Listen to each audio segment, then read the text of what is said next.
ভাই চিকেন আইটেমটা ভালো হইবো? হ্যাঁ অবশ্যই ভাইয়া, এই দেখেন কালারটা। ভালোই তো মনে হইতেছে। ঠিক আছে, তাহলে আমার 1 পিস চিকেন দেন।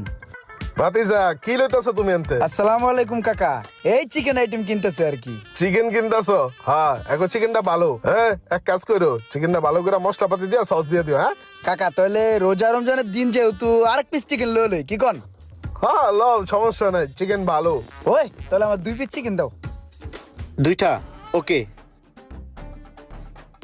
তো ভাইয়া কয় টাকা হইছে?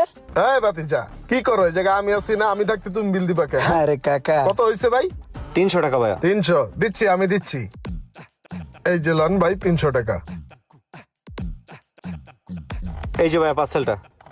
আসসালামু আলাইকুম। ঠিক আছে কাকা, আসি। অনেক অনেক ধন্যবাদ। পার্সেলটা বাসায় দিয়ে